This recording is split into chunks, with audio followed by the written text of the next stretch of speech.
It's Wednesday, the 15th of May, 2024. Good morning to you and welcome to another day's broadcast right here on VOP 96.1 FM. My name is Gesiere. You're welcome to the show this morning.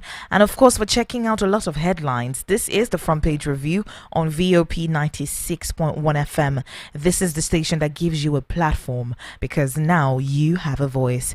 And of course, we'll be checking out some headlines this morning. Of course, the drama with Rivers State has just started.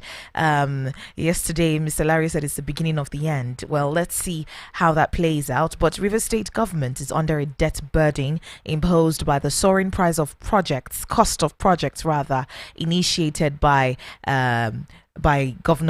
former Governor Wike.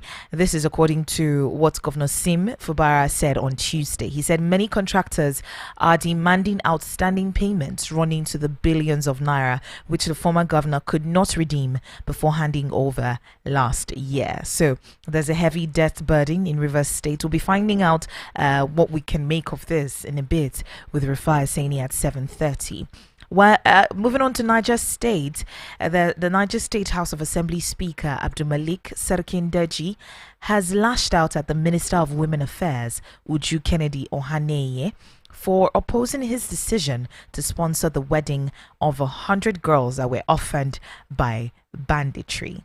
Well, this is a really interesting take in the news. Well, we're finding out just how important it is, what this particular conversation actually means for Niger State and the people who are in the IDP camps as well. He said that she was being misled, that Serkin Deji told reporters that the minister does not know anything about his constituency and their needs and has no right to criticize his decision. Well, we'll check that out. We'll find out why she has a right, or if she does have a right to criticize his decisions in just a moment, because this particular story is really interesting. He said that she dragged him before a court of law to stop his decision to sponsor the proposed wedding of 100 girls that were orphaned by banditry in his constituency in Niger State. Now, the speaker described the step as too hasty and out of point, adding that she must have been misled. The minister's approach in handling the issue is very wrong, hasty and bad, because she does not know anything about my constituency and their needs and has no right to criticize my decision to help people. The minister should have reached out to me and discussed with me, trying to find out what exactly, whatever suggestions that she can make, instead of talking to the media and dragging him and tarnishing his image. Well, on Monday, the Minister of Women Affairs had approached the court to squash the step being taken by the speaker to sponsor the marriage of 100 girls to their newfound lovers. Well, the wedding was proposed for Friday, the 24th of this month. The traditional and religious leaders approached him and he decided to sponsor the girls. They initially submitted the names of 210 girls to him, but he told them there was no means for such, so they cut it down to 100. Well, we'll find out what Mr. Rufai thinks about this particular story. Moving on. We're talking about reversal of the hike in electricity tariffs. This is what Labour has been requesting for. The reversal of the hike in electricity tariff will be a setback for the transformation of the energy sector to boost supply to Nigerians. This is according to the Minister of Power, Adebayo Adelabu. This is what he said yesterday, and he has appealed to Labour to see reason with the government. Well, Labour isn't backing down as well. The NMDPRA yesterday said that petrol stations are to have point of sale for compressed natural gas. I'm sure Rufai will be very excited about this one. The agency's CEO, Farouk Ahmed, broke the news to reporters after a meeting with high volume suppliers of petroleum products here in Abuja. Now, the ruling APC in Ebonyi State has pegged the forms for local government chairmanship elections at 25 million naira. 25 million naira for a local government chairman position. The councillor will be pegged at 210,000 naira. The party's chair in the state announced this in a statement in Abakaliki, the state capital. There's supposed to be a cap that the EFCC is supposed to enforce I do not know why we are having these inflations here and there, because when you see an increase like this, you begin to wonder, what kind of job is that person going to do in office? Will he not find a way to recover first his capital, his seed money, which is 25 million naira, before you now look at monies that he was using to solicit support from different parties within the party?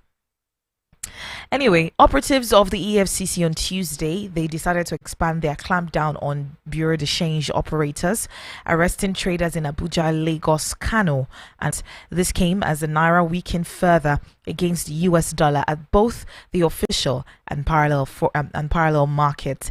What we're seeing is an increment in the dollar against the naira. It's really, really interesting what's happening at the moment. The more clampdown we are seeing, the more the naira is increasing. So we wonder, is the EFCC doing the right thing, clamping down on Bureau de Change operators? We'll find out in just a moment. Let's go on Who Said What. Looking at conversations that have been had concerning this particular one is really interesting. FEC has decided to end VIP airport exemptions. Previously, the president, vice president, and other top officials were exempted from paying access fees or the e-tag at the federal airports nationwide. But now, after the FEC meeting yesterday, they are now mandated to pay access fees or the e-tags at all federal airports nationwide. FEC approved and ended the VIP exemptions at the federal airports, requiring all visitors to pay access fees at toll gates nationwide. I mean, this is just a small price you have to pay. How much is the access fee? 200 naira, 400 naira. Is it such? Would it create such a? I don't know what to use to qualify what I mean, but is it going to create such an increase in the revenue generated by the toll gates? Well, we'll find out about that in just a moment. But this statement was made by the Minister of Aviation and Aerospace, Festus Keyamo, briefing journalists at the end of the meeting, and he says that the misuse of complimentary e-tags by VIPs has resulted in about 10 billion naira in revenue losses annually. Well, let's hear what he had to say.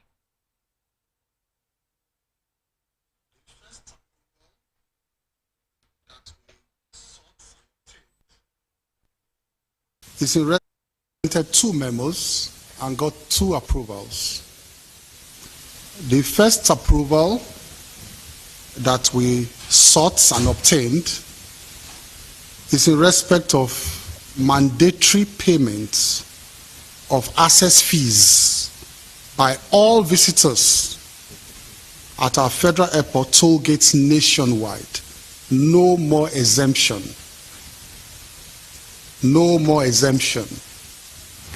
When we came to office, we met a tradition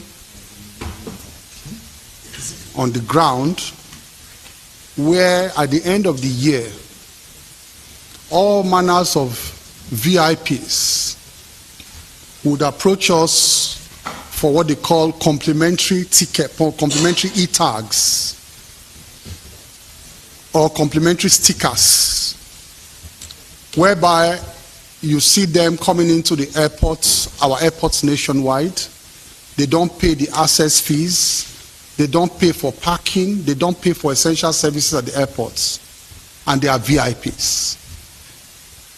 And I told myself and my team, I said, not under my watch. It will not happen. If this tradition had been existing for years, I will not allow it to happen.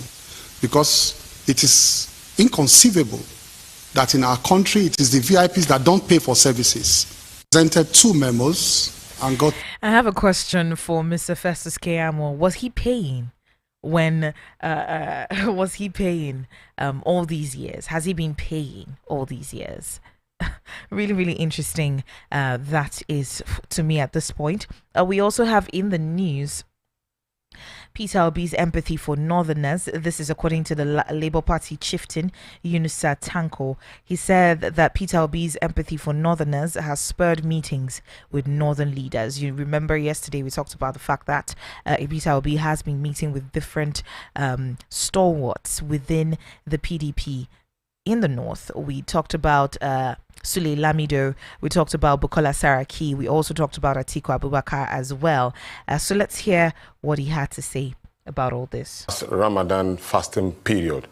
His Excellency Peter Gregory Obi visited the northern part and had a first-hand contact with the people and with the terrain of the northern part of the country. And he came to realize the level of challenges that the people are facing in this particular domain.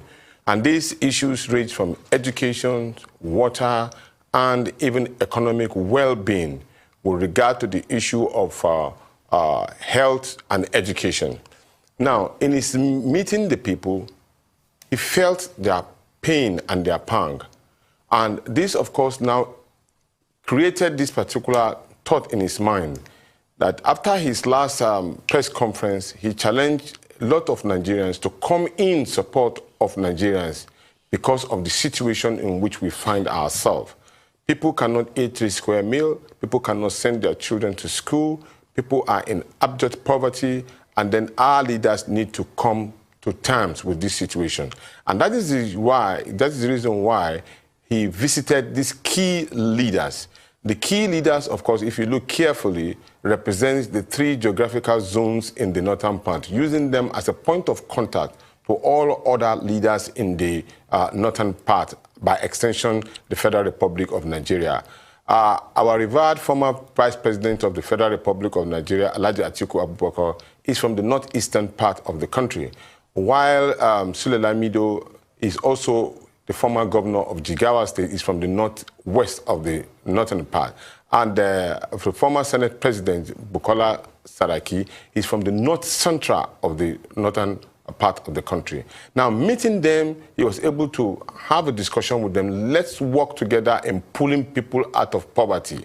Pulling people out of poverty will help in series of areas in terms of security, in terms of quality workforce, in terms of healthy. Well, that is what he had to say about the visits that the past 2023 presidential candidate of the Labour Party, why he was having those meetings all over Nigeria. Well, looking at another headline here this morning, talking about overburdening Nigerians with taxes. Gabriel Dahusa, the president of the LCCI, has talked about the fact that the cybersecurity levy is less than 40% of taxable persons and 60% of taxable organizations are the ones who are taxed. Well, let's hear what he had to say. Then there's the macro level of how do you fund government activities.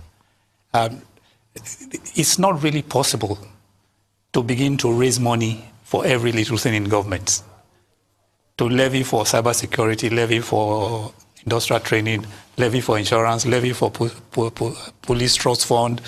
The whole approach in recent times of trying to have levy for every little thing is simply not the way to manage public finance in any country. The business of raising revenue for government is assigned to a specific organization in government, which is the Federal Inland Revenue Service in the case of Nigeria.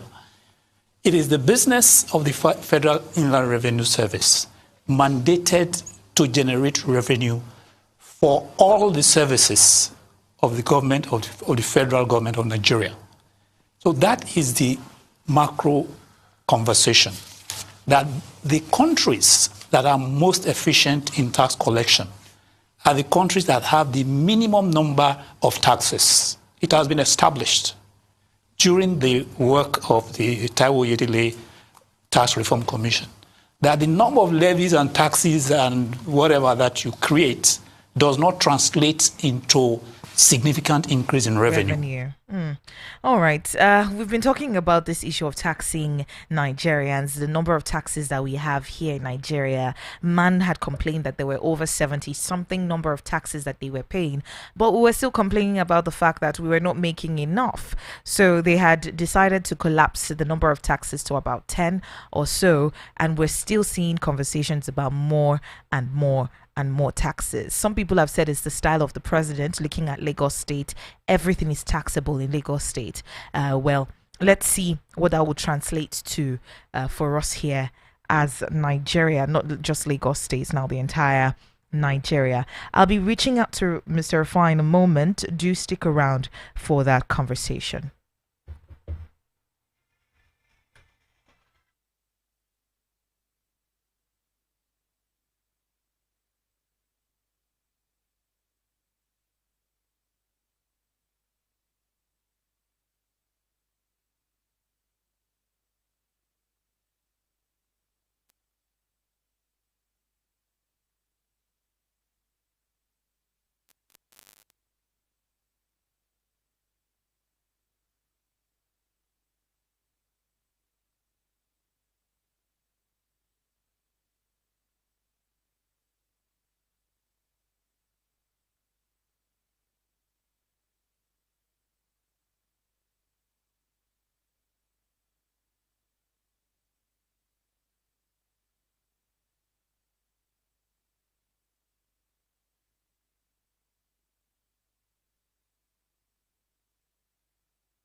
And welcome back. This is still the front page review on Voice of the People 96.1 FM.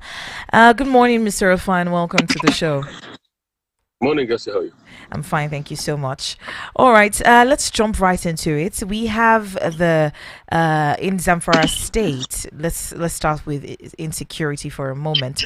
In Zamfara State, there's a little bit of terror as terrorists sacked 50 communities and abduct hundreds of people in Zamfara State. A lawmaker representing a federal constituency at the House of Representatives told newsmen on Tuesday that terrorists have sacked at least 50 villages in Zermi local government of Zamfara State. Now, yesterday as well, we had the former commissioner for information in Zamfara State.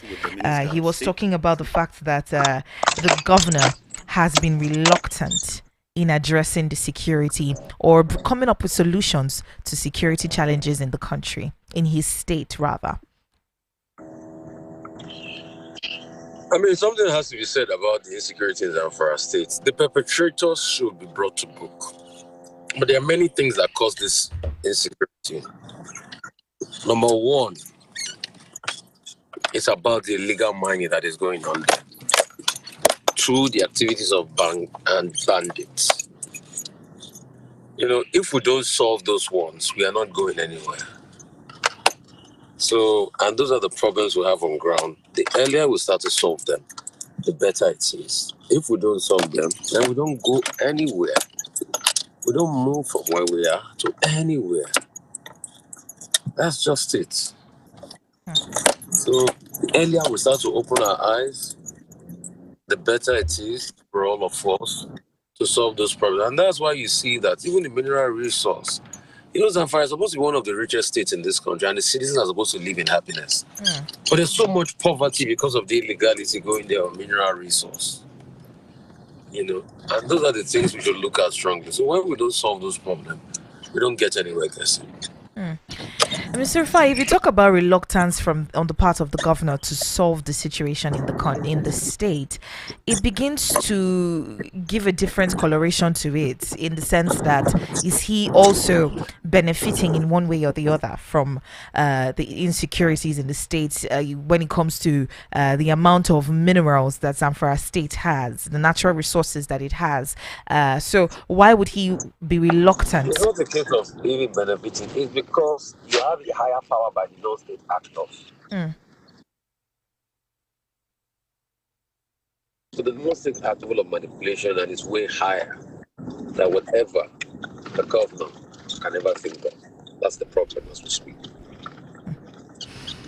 All right. Moving on from insecurity, let's check out this particular news from the FEC meeting yesterday, talking about the fact that VIPs are supposed to now pay the toll gate fee upon entrance into the airport here in Nigeria. I watched the conversation with Mr. Festus Keyamo yesterday, and he was talking about the fact that it's crazy to think that the rich ones, the VIPs, are the ones not even paying 400 naira, 300 naira just to get into the airport. And I had a very, very interesting question for him. Did he used to pay it when he was Minister of State? Now, I mean, it's a good thing, don't get me wrong, it's a good thing that now they ought to pay that, but now he's pointing fingers at people who didn't used to pay it. Did he pay it when he was a Minister of State? That's a very good question. Yes, yeah, that's... Hello. Did you because he's been a minister for over 8 years now, and then he's on another term, 4 years now running. So, okay, he's been the minister for the last 4 years. I'm not sure it's the first administration. So, did he also benefit for all of that? Did he also benefit? What was his benefit? And the question is, why is it now that they're just stating it? Because we need revenue. Why is that we built a culture where VIP are exempt from payment, but the other citizens can go and pay? Should also be part of the revenue in the airport to be able to take care of things and all of that. These are the things we need to look at critically. All right. Well, we hope that this will not just be a face value thing. This would actually happen, that they will be paying it. Because if you look at the statistics, he said about 10 billion naira annually is lost to VIPs not paying the toll gate taxes. So I hope that it's executed properly, implemented properly. Now, moving on to Rivers State, Mr. Fubara has come out to talk about the debt profile of Rivers State, talking about the fact that a Wike left a very, very heavy debt profile for Rivers State. What exactly is your take on this? For everything Fubara says, Fubara should remember that it's pointing back to him. So we should also ask Fubara, you were the Accountant General of the state. They left a very heavy debt profile. What did you say about it? Well, Mr. Rufai, some people can argue. Some people can argue that he was a civil servant. He's supposed to do what he's told to do. But he saw it. No, he was a civil servant, yes, granted. But he saw what was going on there. And he still went ahead to collect the job as being governor. And when he got in, he didn't say anything until him and his boss fought. He served in that administration. I mean, didn't he? This was the same him that EFC was chasing. So he needs to tell us why were they chasing him? What transpired? So people will ask, is it because there's a fight between him and his boss? That's why I'm saying it. So both of them are the same thing. They both gamed the system. They both benefited from a system that can easily be swayed aside, the electoral system, and they both got it. So now that they are fighting, they should disgrace themselves in public. Let's see both of them very well for who they are. And I'm sure the people are watching as these two men disgrace themselves properly. Looking at this particular situation, Mr. Rufai, we know that Ewike was dubbed Mr. Projects when he was governor. I mean, he embarked on a lot of projects. Is saying that all Mr. Project not missing, not debts. He said breeze will blow, fire will open. That's what he said. So we are seeing the breeze blow now. He said he has not even said anything. They are already afraid. If he says Monko, let him talk. Give Fubara microphone. Don't off his mic. Let him talk. We need to know. All the all the shenanigans they've been doing, they should bring it out to the public player. Because the people have a right to know. And you can't keep treating Nigerians this way. No. Rufai, you know why this particular conversation is really interesting to me was because Wike at the time claimed that he had paid for the projects, and on many occasions he thanked the former president Muhammadu Buhari for paying the arrears of the 13% allocation to the Niger Delta states owed to them since 1999 and all of that. So the revelation of huge debts by Fubara it's really, really interesting to me to see that this is what is playing out. Wike too should reply and tell us more about the debts. Fubara too should reply so that they keep inundating us with what is happening. We want to know. So that they keep inundating us with what is happening. So far, it seems like Rivers State is much more interesting than Africa Magic Epic. In fact, it has not even started yet. It's more than season film. All right, moving on to minimum wage. Labour is insisting on May 31st as the deadline because talks are resuming on minimum wage conversations today. So after several weeks of hiatus, the tripartite committee will be meeting today to discuss the matter of the minimum wage. Labour is still standing on their ground on 615,000 naira minimum wage.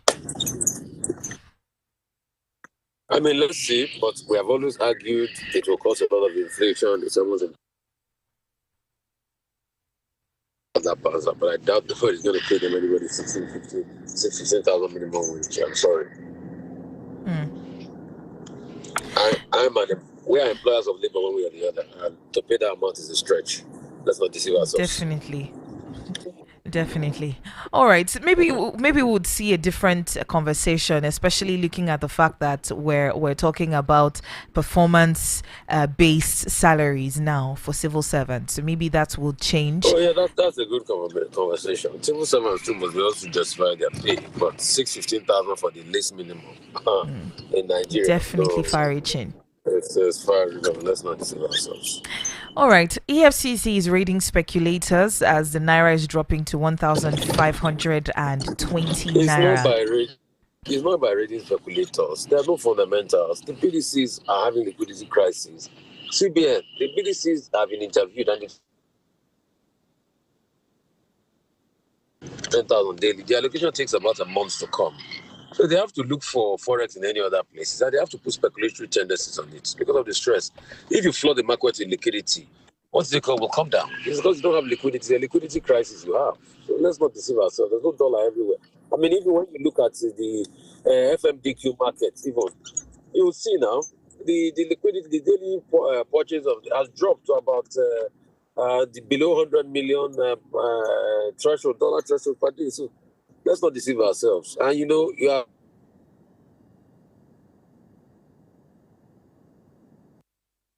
for start to pay in September. Deceive ourselves. It's a stark reality on ground. So this is like putting a band-aid on an internal injury, because it seems as though we keep blaming the BDCs and the crypto guys for this issue of the naira rise, but we've been seeing the mop-up of BDCs. Hello. It's not a problem with it. Hello.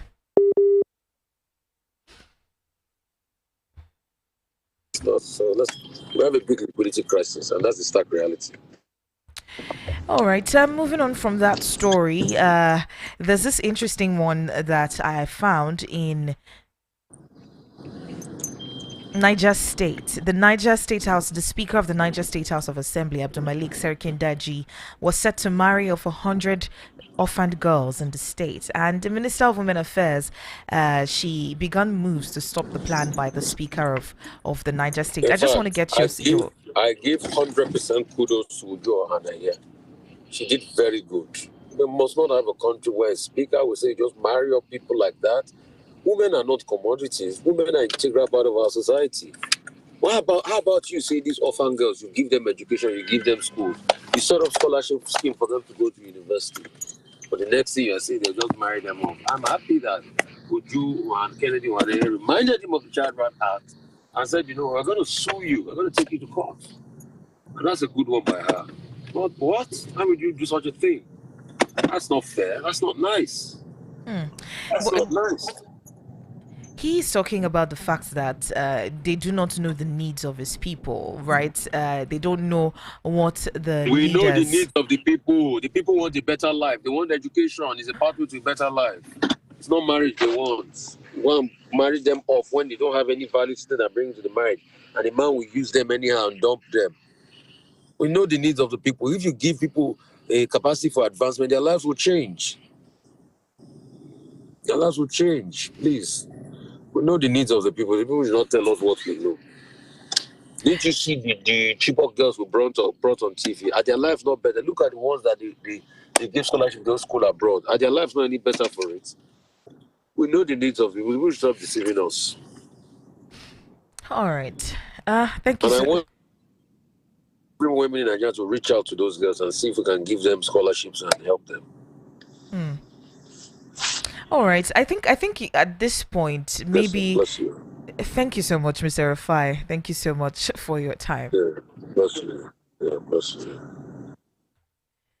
All right. At this point, I think that the step that was taken to demand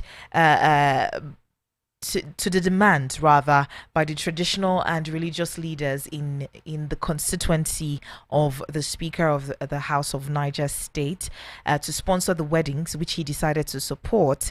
Maybe he should have told a different route at this point, because if you're looking at it, you're sending girls to marriage. What about their welfare in marriage? What about the welfare in marriage? What about educating them? What about apart from education, like the what's it called?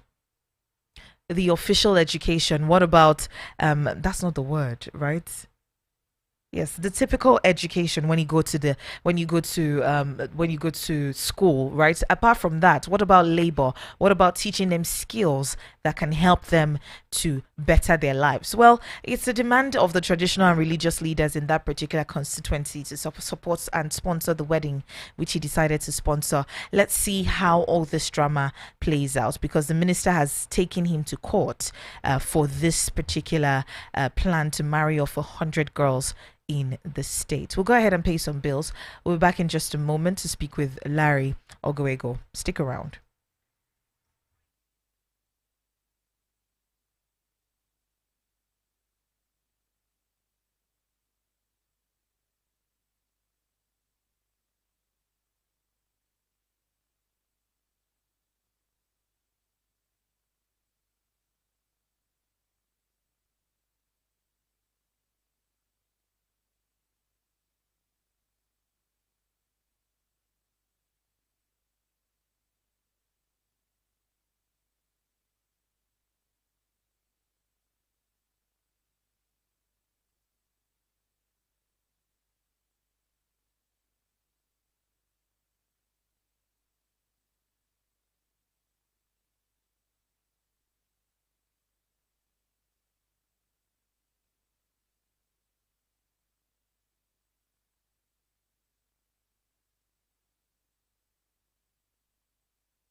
Thank you for staying with us. This is still the front page review on Voice of the People 96.1 FM. Earlier, we spoke with Mr. Rufai Oseni. Now we're going to be speaking with Mr. Larry Ogoego. Make sure that you're keeping it locked right here. We're live on YouTube at Voice of the People Abuja. Live on YouTube, Voice of the People Abuja. Good morning, Mr. Larry, and welcome. Good morning. How are we today? We're doing good. We're doing good. All right. Jumping into the headlines this morning, we're starting with. Let's just start with River State. River State government, the governor has talked about the fact that there's a huge debt burden imposed by the soaring cost of projects, which were initiated by Mr. Project, that is Wike, the FCT minister. Looking at all that has transpired up until now, can Ifubara really distance himself from some of the issues in the state when he was accountant general of the state? The truth is that while you can say he can't distance himself, it depends on your interpretation of distancing himself. As accountant general, he wasn't the decision maker in terms of which money goes where. His job was to be the accountant, not to decide who gets what. As far as the paperwork was properly done, then he had a job to disburse the money. In other words, the person who made the decisions, the overall decisions for the state, was the governor. That doesn't mean that accountant general should disburse questionable funds, especially when due process is not followed. But but the point is that once you look at the paperwork and it looks good, and it's good, then you have a job to do, a duty to do your job. So I wouldn't actually expect that he will be worried about that. That's why he has the courage to do that. I mean, he was a accountant general. He knew what must have transpired as that. And like I said earlier, he has two things going for him. One is that he wasn't the decision maker, and he, of course, knew where the bodies are buried. And secondly, he has immunity. So even if, if you stretch your imagination and say, okay, he may be also indicted by what happens with the probe. So what? I mean, the way Nigeria works, he has immunity. So even if he's indicted, you have to wait for 4 years or 8 years to have a conversation about the indictment. But Wike won't have that privilege. He doesn't have immunity anymore. The truth is that the buck stopped on Wike's table. So if there are questions to answer, then of course Wike would have to answer those questions. Predominantly Wike and not him. Even if you call him now to clarify issues, he can elect not to appear because he has immunity. So there are so many advantages he has. He's like a referee in his own game, as it is. And if he's a referee in his own game, he can't award his opponent a penalty shootout. He has all the advantages. He has the yellow cards, the red cards. He will use them as he likes. Of course, Wike will be looking at his own response and naturally going to court to stop or frustrate or delay the process. It happened recently with Kanduja and Kano State. It happened with Amechi and Wike, remember? So it's like Wike also getting a bit of the medicine he doled out to Rotimi Amechi. But it's going to be interesting as it unfolds. All right, so let's see how that drama will play out. We'll be here. We'll watch everything as it plays out. Moving on to FEC, right? The president and other VIPs are now set to pay tolls at the nation's airport gates. I do not know why they were even exempted from paying tolls in the first place, but now they've been mandated by FEC to pay the tolls. Because if you look at the amount of money, 300 naira, 200 naira, why can VIPs not pay that amount of money when they're the ones that travel all the time? Right, they're the ones that use the airport all the time. Like Nigerians use the roads, most of the Nigerians at this point, especially with the high cost of traveling. So why were they even exempted in the first place? But now we're seeing something good. Hopefully, it is implemented properly. What's your take on it? Well, they're actually exempted from everything. Like I've always said, they don't pay for anything. So I don't see how this is different. And, people are celebrating the fact that they are going to be paying for toll, but are they really going to pay? I mean, it will still be paid for them by the government. It's a matter of shifting the money from one ministry to another. So if the person is a minister of works, for instance, the ministry pays aviation ministry. They are not going to pay the way you and I pay when we travel. That is, you bring out your money and you pay. And that's unfortunate. And knowing fully well that the people who travel consistently, one would expect that they should pay. But I think we should look beyond payment by VIPs for leakages. In other words, yes, payment by VIP is a good idea. Everybody should pay for services. And if they are doing an official trip, and the government pays for them, that's understandable. If they're doing a personal trip, that's how it ought to be. That's how it is in advanced countries. If you're doing a personal trip, you pay your bills and you don't do personal trips at the expense of government. But if you're doing an official trip, yes, we can permit you to use official vehicles and all of that.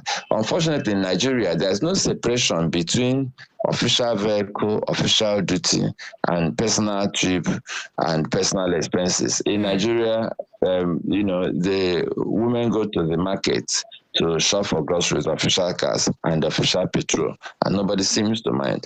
So if we're looking for leakages in that sector, we should sanitize the process and ensure that the money should be paid by the persons when they're doing personal trips, not by the ministry. And then we should also look at leakages in how that money is managed. In other words, when they collect the tolls, so do they get to the minister? I go to the airport and sometimes the people waive to collect the tickets. So the money goes into the pocket of the toll collector. And then very often they give you tickets that maybe some people don't take from them. Some people trying to be nice, like Nigerians would be. They just pay them and drive by. And that is actually robbing the government. Yet you complain that the government is not working. So sometimes these guys would want to give me that ticket that the other person didn't take. But I expect that you should tear a ticket from the booklet and give me. So Nigerians are also contributing to that problem, because if you pay for the toll, you should take the tickets. So they should close other leakages. I'm actually embarrassed that we are still doing manual collection of toll at our airports. They should look into that also. I'm giving them free consultancy now. They shouldn't be doing manual toll collection, because as long as you do manual toll collection, there will be leakages. That is the truth. Even if everybody in the world pays, most of the money, a large part of the money may not get to your bank account. All right. Moving on from that story, let's move to Niger State, where the wedding of 100 girls that were orphaned by banditry was supposed to be sponsored by the Niger State House of Assembly Speaker Abdulmalik Serkindaji, and the Minister of Women Affairs decided to halt that process and take him to court. She filed a lawsuit and petitions the police against the plan to marry off 100 orphan girls in this state. Now, some people are arguing that this is what they requested for. I mean, as a representative of his constituency in the state, he's supposed to do the bidding of the people, and this is what the leaders in that particular constituency went to meet him to ask him for, based on sponsor these number of weddings for us. So what exactly is your take on this? Because it's really interesting. It's a fine line between tradition and the human rights at this point. So what's your take on it? Well, it's not actually just a matter of tradition. I think we need to look at governance. When there is a clash between governance and tradition, between what is proper and tradition, you have to choose proper. There's something we call obnoxious cultural practices. When cultural practices are not in alignment with the best global practices, you choose what works. If people make a demand that is not right, you don't accede to that demand. I will just explain in a very simple way. If you ask a child, what do you want to eat? Just tell me anything you want to eat, I provide it. Some kids may demand for ice cream 3 times a day for 1 month. You don't give them ice cream 3 times a day for 1 month, because as a parent, you know that they cannot actually grow properly on ice cream 3 times a day for 1 month. So if these people, because they do not know better, think that the fastest way to empower those girls is to marry them off to a man who may not appreciate them, who may not empower them. And the girls also do not know better. They were not asked questions about what they want. Even if they were asked, they are not in a position to necessarily make the best choices for themselves. Nobody told us the age range of these girls. We need to also look at whether they are too young to make these choices. Even if they are not too young, they are still children. Even if they are 18, that is, they have attained the legal age of marriage. The proper thing we should do as a nation is to first empower them so they'll be useful to themselves and the nation. So that argument that some people made the choice that that's what they want is a lame argument. If a person wants to commit suicide, you don't permit the person, you don't give the person a rope and say, okay, go and commit suicide. You restrain the person. So if someone makes a bad choice, whether it's for himself or for people that are under his care, you should actually stop the person. But I don't think there's need for all this IGP and all that. I think this is a matter of talking to the governor. If he doesn't want to listen, get a court injunction restraining him from marrying off the girls.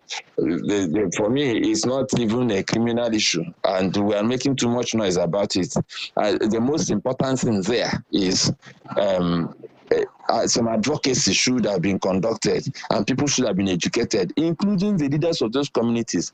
Beside going to court to stop them, you need to educate them on why those girls need to be empowered. But if the governor or whoever insists that this is what we are going to do, because that's the fastest way to put them in homes so that somebody will be taking care of them in quotes, then you can go to court to get an injunction to stop the process. But I don't think this issue of, oh, that's what they want is enough reason to do that. It doesn't add up. All right. Okay, moving on from that particular story, we are seeing the NMDPRA on Tuesday saying that the petrol stations now are to have the point of sale for compressed natural gas. We saw that the governor, the president rather, decided to give government workers their buses will be CNG. So now we're seeing a little bit of intentionality, especially when it comes to this issue of point of sale for compressed natural gas for CNG powered vehicles here in Nigeria. But what's your take on it? It's a good idea to go in the direction of at least put your own action where your mouth is. That is, you as the leader should demonstrate to us that you are interested in moving to CNG. And the simplest way to do it is to start with the things that are within your control. You may not be able to control the choices I make, but you make the choices about the kind of fuel the minute you so you start from there. So it's a good idea. However, they should have started by planning consciously to deploy CNG points of sales in different stations. That is, do a mapping of the movement of these government vehicles and possibly assist stations and motivate them to install CNG points, so that you don't just give an instruction because you want to give the instruction, but you forget that we may not be in a position to implement your instruction. So that as long as we don't have the CNG points, the stations that can service the CNG vehicles, then it won't work no matter how many instructions we give. So I think it's very important that while they have the good intention, they should go all the way. And this is also a good place to remind us that if they want charity to begin at home, so we want CNG use to start with government, we should also look at other sectors. Government should also start buying things that are made locally. So we shouldn't be using foreign furniture. They should buy vehicles that are made locally. They should source the electronics locally. That is, there are companies that assemble electronic products. If for instance, they have realized that the way to drive the use of CNG is to start with their vehicles, and they have a very large fleet. They can convert all those their fancy vehicles, but they should also provide places where they can be serviced. If not, we are creating problems for those. You just waste money putting the CNG there, but you're not using it. But they should use the same principle to ensure that we promote the patronage of made in Nigeria goods. That is very important. You won't believe what it will do to the value of the naira. We are doing a lot of high-profile analysis. You know, the professionals are just talking and blowing hot air as far as I'm concerned. If we don't have anything we are taking to the market, if we are buying everything and anything from abroad, from tissue paper to biscuits to cars to aeroplanes, there is no way naira can be stronger. The only thing we're giving the world is petroleum products, and we're not even getting enough of that again anymore. And we are using the money we get from the crude oil to buy petrol. So we need to diversify our economy. And one of the things we can do to help local manufacturers is to take the same decision that we took about CNG about other things. Why shouldn't we make uniforms of the military in Nigeria? What is difficult about reviving textile industry so that 100% of military uniforms, police uniforms, even school uniforms will be made in Nigeria? Because we can tax those who decide to import school uniforms. We can stop the military. I mean, you own the military. So if you say use CNG vehicles, you can also say military, revive some textile industries. We make our uniforms here. We make our police uniforms here. We make civil defense uniforms here. Do you know the millions of dollars we are going to save? So they should extend that policy to other areas so that we'll stop wasting money. We'll stop draining our dollar reserves by importing things that we can make in Nigeria. All right. Really, really interesting your point of view at this point. Let's move on from that conversation to the cost of the local government chairman form in Ondo State. Pardon me. In Ebonyi State, rather. The APC has pegged their forms of local government chairmanship elections to 25 million naira. Mr. Larry, 25 million naira. The thing is both scandalous and ridiculous and annoying. What they just told us is that they don't want May Motors to contest the election. That's the fastest way to permit the governor and the APC to choose candidates that they will field for the race. And it's wicked. It's outrightly wicked. I was watching the Ebonyi State governor, and I was gradually beginning to admire some of the things he's doing in the state. But when you say local government chairmanship is 25 million, you're just telling us that there won't be any election. That's what you've announced. Because even the internal party democracy is compromised from beginning. No sane person will go and pay 25 million for an election that he knows that the state is likely to write the result. That's the traditional practice for local government elections, with all due respect. So it tells you that there's a brazen rape of what we call democracy in Nigeria. 25 million for local government election. So you are just telling the members of APC that we don't want you to contest. So you select candidates and give them tickets. I've always used that expression that they give tickets. We don't do primaries. This is evidence finally that this art is being taken to a new level. Very soon, gubernatorial tickets will be 1 billion naira, so that the people they don't want won't even come near the space. It is sad. This is not democracy anymore. Somebody should put these things in check. It is totally embarrassing that you expect people. So those who are very qualified in those places cannot contest and serve their local government areas, basically because you deliberately excluded them by putting a major financial fence towards the aspiration. It doesn't make sense. And the APC national should wade into this matter. Election is not a fundraising affair. It's an opportunity for people to choose their leaders, and they shouldn't be toyed with in this manner. Mr. Larry, I thought there was a cap on some of the amounts that should be spent, especially in elections. A local government chairman who will not even control anything in the state, 25 million naira. The cap doesn't include what you pay for primaries. The cap says what you use for campaign, and that's why I said we need to begin to look at these things, because if you ask, they'll say, "Oh, it's internal party matter. We should allow the parties to behave the way they like." But I don't agree. When we had the SDP and NRC, they were not allowed to do the way they liked. That is, for instance, option A4 and starting the political process from your ward was actually legislated upon, and the parties were compelled to follow certain processes. We can do what works for us as a nation. We can say, "Oh, it's internal party affair," and we allow people who don't want democracy to thrive in Nigeria to abuse democracy. As we amend the constitution and the electoral laws, we need to peg this thing. In fact, we need to put maximum the cost of tickets out there in public for all parties, that local government election shouldn't be more than 50,000. I don't even see why you need to pay 50,000, because a retired civil servant who is loved by the people and who is very qualified may not have 50,000. I'm not kidding. But let us say, okay, 50,000, because if he has only 20, people can easily bring in 10 and 5 here and there. But I think we need to revisit that matter and legislate upon it. This is becoming embarrassing. All right. At this point, I don't even know what to say. 25 million naira. What they have told you It's is so that men ridiculous. mortals, the people who are not inside the family, should not think of becoming local government chairman. They have decided who they want to make local government chairman. That's what they are saying in not too many words. It's obvious. They're even telling the other PDP, what do they call them again? The other parties. They're telling the other parties that this is our game, that you shouldn't even bother, both PDP and other parties.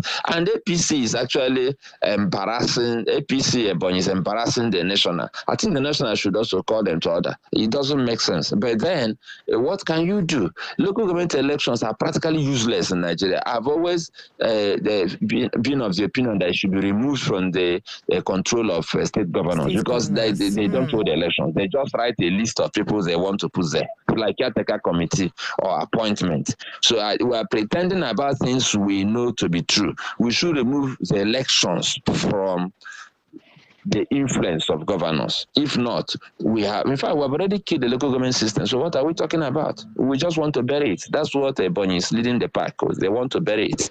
So there won't be any local government anymore. They just exist on paper. That's what is happening already. All right. Thank you so much, Mr. Larry, for your time this morning. We'll speak again tomorrow.